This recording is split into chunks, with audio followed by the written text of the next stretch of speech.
بسم اللہ الرحمن الرحیم۔ اور فطرہ کی رقم کیا فقراء میں تقسیم کی جائے گی یا بیت المال میں جمع کی جائے گی؟ نہیں میرے بھائیو، بیت المال میں زکوٰۃ ادا کی جائے، جمع کی جائے گی۔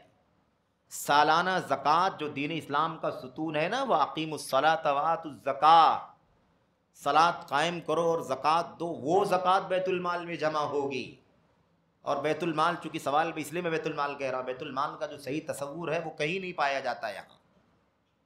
بیت المال کا تصور یہ نہیں ہے کہ بیت المال کے نام سے، بیت المال بمبئی بیت المال ہے نا، فلاں جگہ کے نام سے ہم کوئی رجسٹریشن کرا لیں اور اس کے اندر اکاؤنٹ میں پیسے جمع کریں۔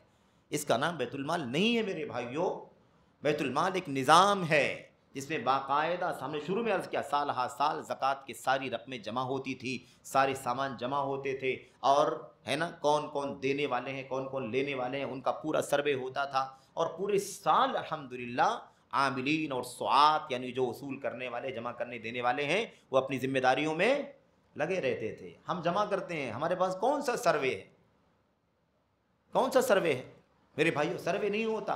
اب پتہ چلا کہ جو ہے وہ فلاں آدمی تیز ہے، اپنی مجبوری بیان کر کے وہ اتنی ساری مقدار، اتنا سارا پیسہ لے کے چلا گیا آپ سے، اور کوئی آدمی عزت النفس اور خودداری والا ہے جو زبان نہیں کھول سکتا، نہیں مانگ سکتا، وہ اپنے گھر میں بیٹھا ہے، فاقہ کر رہا ہے۔ اس لیے ایسے نہیں ہے۔ بہرحال تو خلاصہ کلام یہ کہ بیت المال میں بھی کون سی رقم جمع ہوتی تھی نبی کے زمانے میں؟ زکوٰۃ الفطر کی نہیں، زکوٰۃ کی رقم، سونا چاندی غلہ اناج درہم دینار، یہ سب جمع ہوا کرتے تھے، دفینے جمع ہوا کرتے تھے، یہ سب جمع ہوا کرتے تھے۔ تو زکوٰۃ الفطر جو ہے وہ فقراء مساکین میں تقسیم کی جائے گی، اور محلے کی، علاقے کی، گلیوں کی ہے نا جو ضروریات ہیں انہیں دینا ہے، یہ انہیں دینا ہے۔ اس کو جمع کر کے بعد میں خرچ کرنے کا کوئی پلان کرنا درست نہیں۔ اس کو جمع کر کے کسی بھی فقیر مسکین کو بھی ہم چاہیں کہ جمع کرنے بعد میں دے دیں گے، ہرگز نہیں، یہ بالکل درست نہیں ہے، یاد رکھیں۔ یہ جو فقراء مساکین ہمارے بیچ میں اٹھتے بیٹھتے رہتے ہیں، محلے میں، علاقے میں، گلی میں، بستی میں، شہر میں، ان فقراء مساکین کو اسی رات، اسی لیے آپ دیکھیے کہ اس کو رمضان کے شروع میں، درمیان میں، 20 کے 30 کے بیچ میں، 20 اور 25 کے بیچ میں اس کو لینا دینا جمع کرنا بھی درست نہیں۔ یہ ساری صورتیں ہمیں کیا بتلا رہی میرے بھائیوں؟ اس کا مقصد بتلا رہی ہے نا کہ اللہ کے نبی نے فرمایا کہ اس کا اصل وقت کب آتا ہے؟ رمضان ختم ہونے کے بعد اس کا وقت آتا ہے۔ جب رمضان ختم ہوا، شوال کا چاند دکھا اور یہ ہوا کہ صبح عید کرنی ہے، یہ رات شوال کی ہے، تو اب اس کا اصل ٹائم آتا ہے، سمجھ رہے ہیں؟ لیکن بانٹنے میں، پہنچانے میں آسانیاں ہوں، اس لیے اللہ کے نبی کی حدیثوں میں اور صحابہ کرام کے ہاں 2 دن اور زیادہ سے زیادہ 3 دن کا ذکر ملتا ہے کہ اس سے پہلے اس کے انتظامات کر کے آپ لوگوں تک پہنچا لے جائے۔ اب رات بھر میں اگر دور تک پہنچانا ہے تو شاید ہم نہ پہنچا سکیں، تو اس لیے یوم قبل العید بیوم او یومین، اور ایک روایت میں او 3 ایام، 1 دن پہلے، 2 دن پہلے یا 3 دن پہلے، سمجھ گئے؟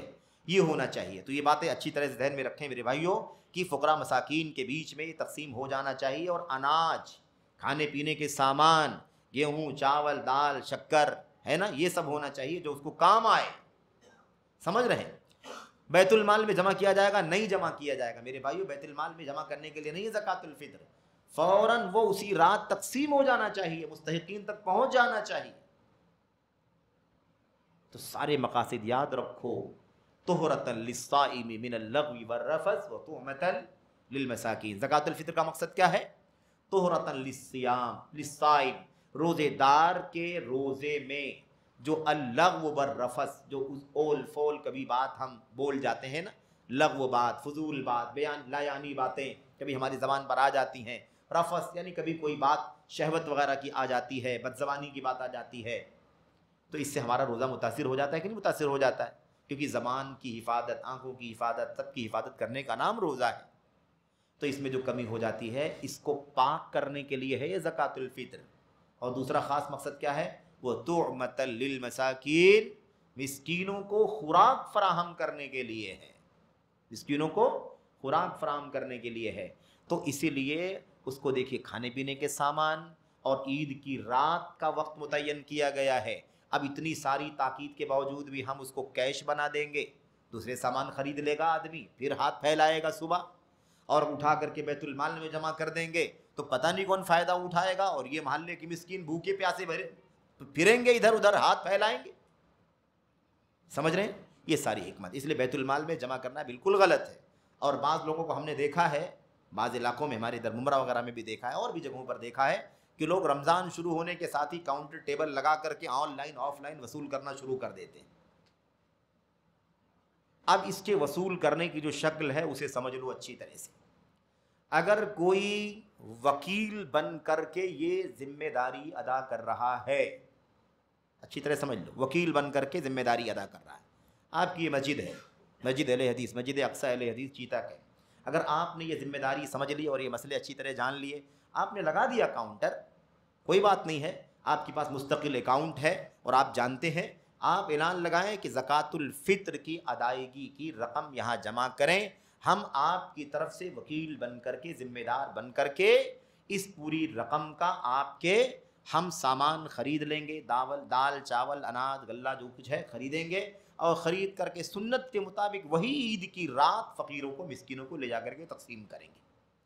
تو وکیل بنانے اور وکیل بننے کی اگر صورت ہو تب تو ٹھیک ہے، لیکن اس لیے نہیں کہ آپ کا اکاؤنٹ ہے مسجد میں چلا جائے، آپ کا اکاؤنٹ ہے بیت المال میں چلا جائے اور پھر اس کو دوسرے کام میں استعمال ہو. اس کام کے لیے یہ کام کرنا بالکل درست نہیں ہے. وکیل بن کر کے کام کر سکتے ہیں، لیکن یعنی آپ کے پاس پیسہ جمع ہوگا، آپ کے پاس ڈیٹیل ہوگی، اس آدمی نے 200 جمع کیا اور یہ چاول چاہتا ہے، یہ گیہوں چاہتا ہے، یہ دال چاہتا ہے، آپ کے پاس پوری تفصیل ہو، آپ اس رات میں 2-4 روز پہلے خرید لیں، خریدنے کے بعد اسی اخیر کے عید کی رات میں یا زیادہ سے زیادہ 1 سے 2 دن یا 3 دن کے اندر وہ فقراء مساکین کو پہنچا دیں. یہ ہونا چاہیے.